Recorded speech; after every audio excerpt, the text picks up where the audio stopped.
पिता हूँ। और हम लोग पिछला बार और भी एक श्लोक में पढ़ा था, चैप्टर 9 श्लोक नंबर 70, उसी में भी भगवान कहता है मैं पिता हूँ। तो दो जगह में भगवान कहता है।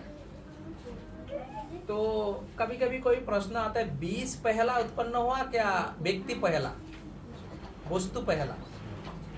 तो कभी कभी कोई बोलते हैं पहला बीज आया तब जाके व्यक्ति आया, लेकिन हमारा भगवत गीता में इसका प्रमाण क्या दिया? पहला बीज आया, लेकिन वो बीज कहाँ से आया? भगवान से आया। तो इसी श्लोक है, वो बीज प्रदानकारी भगवान पिता है। कभी कभी कोई ऐसा सवाल करता है ना, अंडा पहला आया क्या, मुर्गी पहला आया, ऐसा लोग कभी कभी प्रश्न करता है, तो तर्क में जाता है ऐसा। लेकिन ये जगत में जो भी हम जो जितना सारा जीव उत्पन्न हुआ, सबसे पहला क्या आया? बीज आया। और बीज कहाँ से आया? भगवान से आया। तो भगवान इसी श्लोक में प्रमाण दे रहा है। सुनिए, सर्व जोनिषु, हम लोग सब जोनी है, मनुष्य जोनी, कोई पशु जोनी, कोई पक्षी जोनी, समझ रहे ना? तो ऐसा कितना प्रकार जोनी है? 84 लाख प्रकार जोनी। तो इस 84 लाख प्रकार जोनी भगवान ने उत्पन्न किया, और सबका पिता कौन है? भगवान है। तो भगवान बीज किसको प्रदान किया?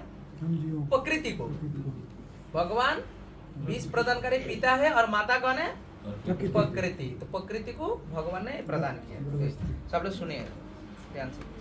सर्वजोनिषु कौन्तेय, सर्वजोनिषु कौन्तेय,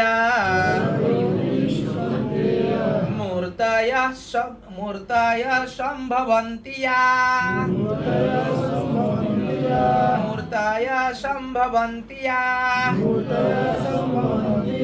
तस्यां ब्रह्म महद्योनि, तासां ब्रह्म महद्योनि, अहं बीजपद पिता, अहं बीजपद पिता,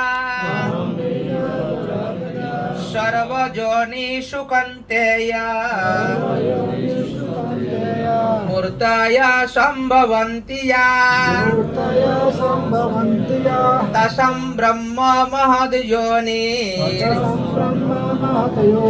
अहं बीजपद पिता। अनुवाद हिंदी में पढ़िए, रेणुका माता जी पढ़िए। पुत्र, तुम यह समझ लो कि समस्त प्रकार की जीव योनियां इस भौतिक प्रकृति में जन्म द्वारा संभव है, और मैं उनका बीज प्रदाता पिता हूँ। हरे कृष्ण। तो इसी श्लोक में भगवान कहता है, अर्जुन को कहता है, अर्जुन के इसमें कौन सा नाम से संबोधित किया? कौन्तेय। कौन्तेय का मतलब क्या है? कुंती का पुत्र।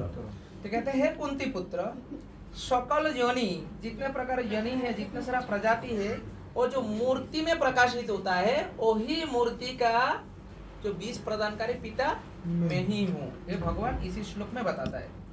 तो थोड़ा तात्पर्य जो हिंदी में प्रभु आ जाएगा। कृष्ण पर मुक्ति ऐसी भगवान स्वामी बात की। इस श्लोक में स्पष्ट बताया गया है कि भगवान श्री कृष्ण समस्त जीवों के आदि पिता हैं। सारे जीव भौतिक प्रकृति तथा आध्यात्मिक प्रकृति के संयोग हैं। ऐसे जीव केवल इस लोक में नहीं, अपितु प्रत्येक लोक में, यहाँ तक कि सर्वोच्च लोक में भी, जहाँ ब्रह्मा आसीन है, पाए जाते हैं। जीव सर्वत्र है। पृथ्वी, जल तथा अग्नि के भीतर भी जीव है। ये सारे जीव माता भौतिक प्रकृति तथा बीज प्रदाता कृष्ण के द्वारा प्रकट होते हैं। तात्पर्य यह है कि भौतिक जगत जीवों को गर्भ में धारण किए हैं, जो सृष्टि काल में अपने पूर्व कर्मों के अनुसार विविध रूपों में प्रकट होते हैं। अच्छा, कभी कभी जो भगवान के लिए भगवान का नाम पे प्रश्न आता है ना, भगवान कृष्ण क्या भगवान है ऐसा, तो गीता पढ़ेंगे तो पता चलेगा ना, नहीं तो कैसा पता चलेगा? अभी हर जगह में वो भगवान, मैं भगवान हूँ, मैं भगवान हूँ, ऐसा बताने का आवश्यकता नहीं है। लेकिन जो बुद्धिमान व्यक्ति है ना, वो समझ जाता है। लेकिन फिर भी बहुत सारा जगह में भगवान ने ऐसा कहा भी है ना।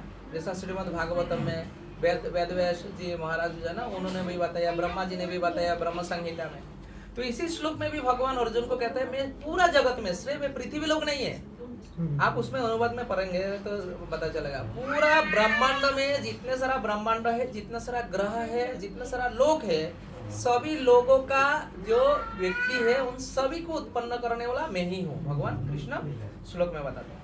अच्छा, भगवान ने सबको सृष्टि कर दिया। सृष्टि करने के बाद एक ये जो सृष्टि है उसको चलाते कैसे? सबको निर्माण करने के बाद भगवान कैसे चलाता है वो भी